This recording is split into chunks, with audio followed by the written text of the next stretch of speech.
Direto de Brasília, com Eliane Cantanhede.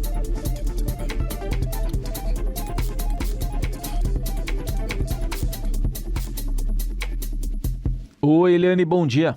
Bom dia, Heisen, ouvintes. Eliane, vamos começar então com a sabatina de ontem do presidente Jair Bolsonaro. Vou colocar aqui dois momentos em que ele nega ter xingado ministros do Supremo, em que questiona também urnas eletrônicas e teve reação da população. A gente vai ouvir três trechinhos. Você não está falando a verdade quando fala xingar ministros. Não existe. Isso não existe. É um fake news da sua parte. Falou ministro, foi um ministro específico. Seja qual for, eleições limpas devem e têm que ser respeitadas. Serão respeitados os dados das urnas desde que as eleições sejam limpas e transparentes.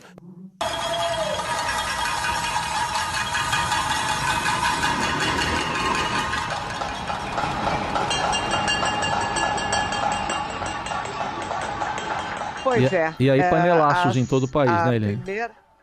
A primeira entrevista do presidente Jair Bolsonaro ao Jornal Nacional desde as eleições de 2018 foi exatamente assim, né? Como você bem resumiu, citando o Estadão, Heisen. Foi uma mentira atrás da outra. Eu assisti e fiquei assim, boquiaberta com a capacidade do presidente Jair Bolsonaro mudar a realidade, né? Eu sempre digo que uma das capacidades da campanha dele é transformar a realidade em fake news e fake news em realidade, né? Ele inverte as coisas. Agora ele diz que ele é o grande democrata, que ele é que está defendendo a democracia, depois que, enfim, as entidades dos servidores públicos várias, mais de 1 milhão de pessoas assinaram o documento, o manifesto pela democracia. Ele diz que ele é que é o democrata, os outros não são não, mas enfim. Na sabatina do Jornal Nacional, que é o principal telejornal brasileiro, atinge milhões de pessoas, né? Ele disse que nunca xingou a ministro, não, que é mentira do Bonner. Gente, quem não lembra ele xingando o ministro de canalha, o outro de idiota, o outro de imbecil, e tem aquele palavrão que ele dedicou a um dos ministros. Então eu lembro que pelos dicionários brasileiros, né, o que é o verbo xingar? O verbo xingar significa agredir por meio de palavras insultuosas, injuriosas, é ofender, destratar e afrontar. E o presidente Jair Bolsonaro fez todas essas coisas o tempo inteiro contra os ministros do Supremo, o próprio Supremo. E ele tinha como alvo, principalmente, Alexandre de Moraes, que agora é o presidente do TSE, o Tribunal Superior Eleitoral, o ministro Luiz Roberto Barroso, que era presidente do TSE, e também o ministro Luiz Edson Fachin, que foi outro presidente do TSE também. Além disso, o presidente Bolsonaro, ele negou que tenha imitado gente na pandemia sem ar. E essa imagem foi a imagem que mais viralizou ontem na internet depois da fala do presidente ou durante a fala do presidente, porque é óbvio, né? Ele desmentiu, mas tem imagem, tem áudio, tem a imagem, né, o vídeo do presidente imitando grosseiramente quem estava sem ar na pandemia. Aliás, nessa imagem é muito chocante, inclusive a própria tradutora de Libras, né, fazendo gestual de gente sem ar, sabe, asfixiando. É uma coisa horrenda, mas o presidente também falou outras mentiras sobre o inquérito da Polícia Federal de um hacker que invadiu o sistema do TSE, sistema burocrático do TSE, mas não o sistema eleitoral, o sistema das urnas eletrônicas. O presidente mentiu, né? O presidente também disse que o governo comprou mais de 500 milhões de doses de vacina na pandemia, mais rápido que os outros países. Bem, até o final de 2020, mais de 50 países tinham iniciado a vacinação. O Brasil só aplicou a primeira dose em 17 de janeiro de 2021. E olha, quem aplicou não foi o Bolsonaro, foi o João Dória, então o governador de São Paulo, né? Ele também dizia que a Pfizer não garantia entrega. E sim, tem textos coletados pela CPI mostrando que a Pfizer garantia entrega e, se não entregasse, inclusive, ressarciria os cofres brasileiros. Mas, enfim, também ele mentiu no caso dos empregos. No governo Dilma Rousseff, disse que em 2014 e 2015 houve uma perda de quase 3 milhões de empregos. O Estadão Verifica viu que não. Em 2014, teve mais 623 mil vagas.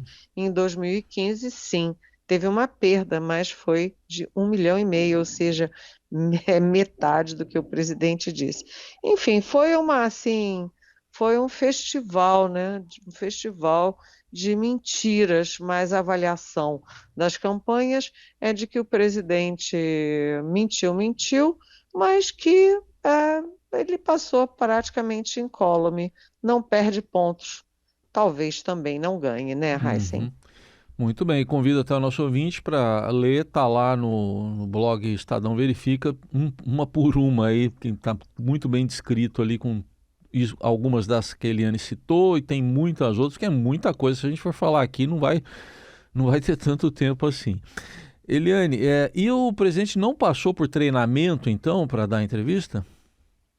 Olha, eu conversei ontem com fontes do Palácio do Planalto, né? E o Palácio do Planalto está em simbiose com a campanha, e eles me disseram que o presidente não aceitou fazer media training. Media training é aquela simulação de entrevista. Você pega uns jornalistas ou assessores e fica fingindo que são o Bonner e a Renata para treinar o presidente. Ele disse que aquilo era uma frescura e que não ia fazer media training coisa nenhuma, mas a campanha dele municiou muito bem o presidente, né? Eles sabiam que as perguntas seriam em cima de pandemia, em cima de oxigênio, em cima de economia, de desemprego, que sabiam o foco, né? Os focos da entrevista, das brigas com o Supremo e tal. Então, a campanha deu muitos dados para o Bolsonaro. O Bolsonaro tinha muitos dados e ele sabia da importância da entrevista. Então, ele foi preparado para não ir com 4 patas, digamos assim, não ir para a guerra. Ele foi preparado, disse, inclusive, para os assessores, que ele seria o que ele é. Né, ia falar à vontade, se desse para fazer uma brincadeirinha ele faria, o homem do povo, até porque o objetivo da ida do Bolsonaro era atingir quem não é usuário de internet, aquela dona de casa, o trabalhador que chega cansado e liga a televisão, os jovens que gostam de ver um filminho daqui, outro dali. Enfim, ele estava preparado para pegar as classes C, D e E, né, que não são viciadas em internet. E foi assim que ele foi. Por isso é que eu repito, a avaliação é de que ele pode ter falado um monte de mentira, mas nem perde, nem ganha, o que é um lucro. Eliane, só antes da gente sair para o intervalo, deixa eu dar uma notícia importante, porque a Polícia Federal está fazendo uma operação de busca e apreensão contra 8 empresários bolsonaristas, determinada pelo ministro Alexandre de Moraes, que fazem parte de um grupo e trocaram mensagens no WhatsApp defendendo golpe de Estado. Então, as buscas agora são feitas em alvos, endereços de Afrânio Barreira Filho, do Coco Bambu, né, uma rede de restaurantes, Ivan Robel, da W3 Engenharia, José Isaac Pérez, da Multiplan, José Cury, que é do Shopping Barra World, Luciano Hang, da Avan, Luiz André Tissot, da Sierra, Marco Aurélio Raimundo, da Mormai, e Meyer Joseph Nigri, que é da Tecnisa, construtora Tecnisa. Está em andamento agora essa operação, Eliane. Pois é, essa informação de que eles estavam defendendo o golpe em grupos de WhatsApp foi dada pelo Guilherme Amado no site Metrópole. E é de uma gravidade enorme, porque são todos grandes empresários com muito dinheiro, com milhões de empregados, né, com marcas muito consolidadas no mercado brasileiro. E olha, poderia ser só patético, ridículo, como muita gente considera, por exemplo, o Luciano Hang, que só anda de verde e é apelidado de periquito, papagaio, sei lá, uma coisa assim. Poderia ser só ridículo, mas é muito pior do que isso. É grave, porque é empresário rico que lucra com a nação brasileira, com a democracia brasileira, defendendo ditaduras, golpes, né, contra o povo brasileiro, contra a nação brasileira.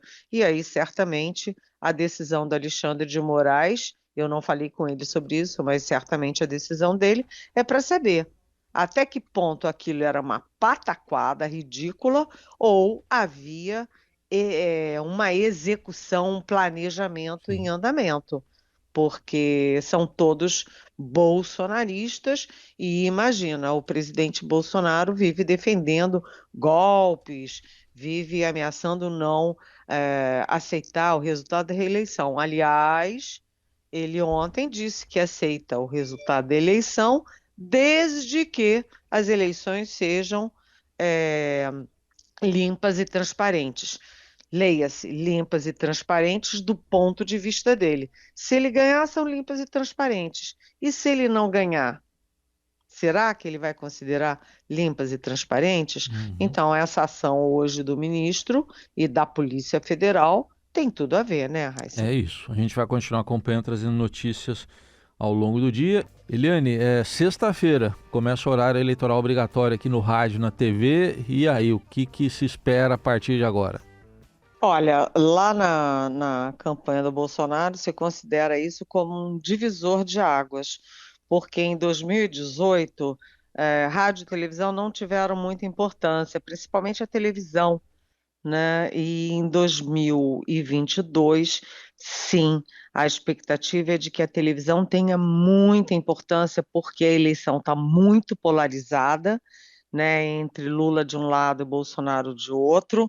A eleição começou muito cedo, a população está engajada no debate eleitoral e a televisão é a televisão, né? A televisão está dentro de todos os lares brasileiros, dos mais pobres aos mais ricos, né? Então, e o rádio também, você ouve o rádio o tempo inteiro, você liga, você entra no seu carro, liga o rádio, né?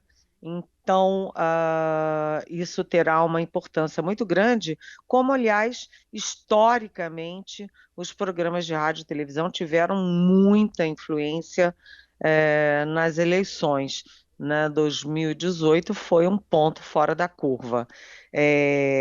A intenção não é, porém, ser um programa propositivo.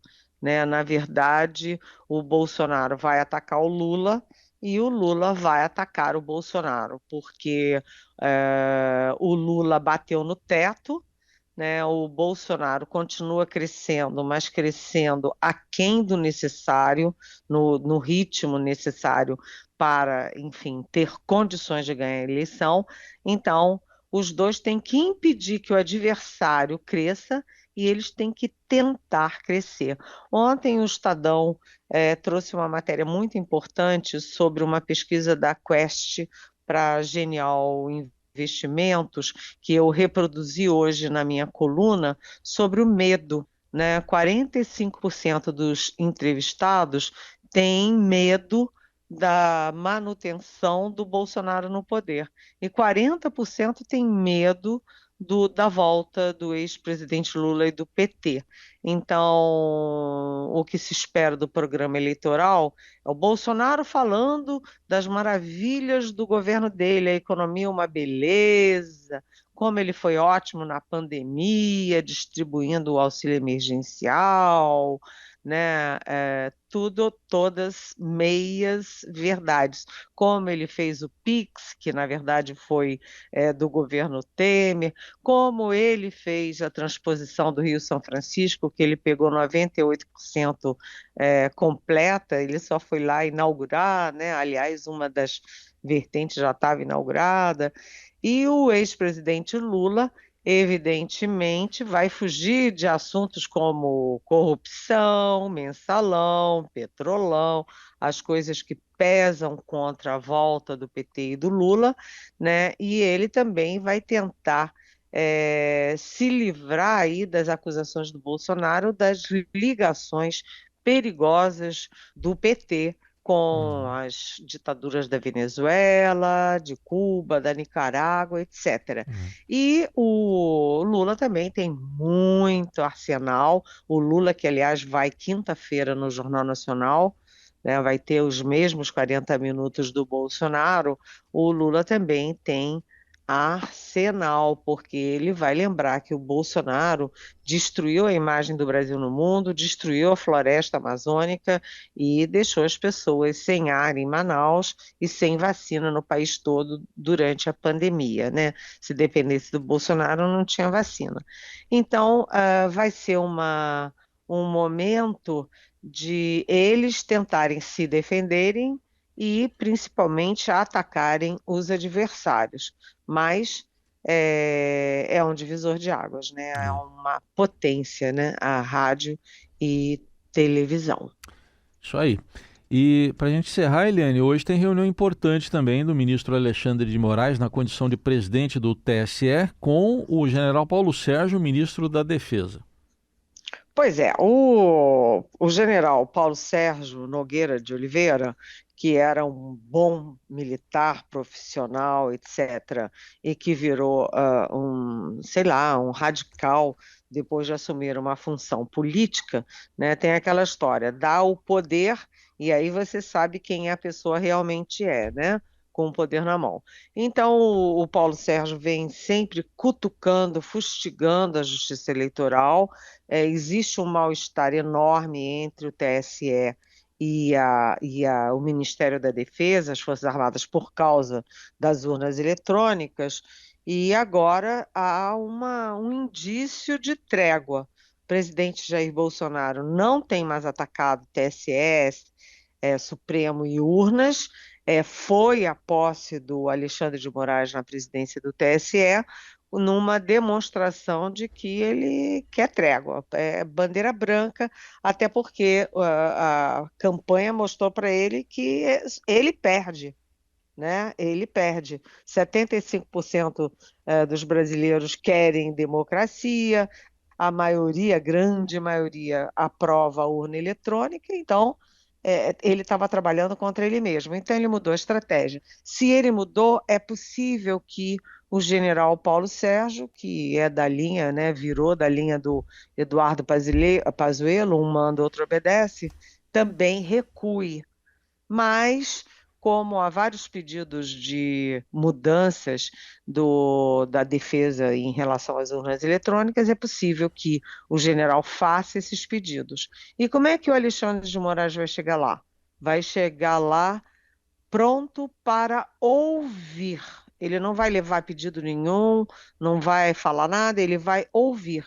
Aliás, o que ele tem dito lá no Supremo, né, porque ele também é ministro do Supremo, é que ele vai ficar rouco de tanto ouvir. Vamos ver se a paz está selada mesmo ou se a guerra continua.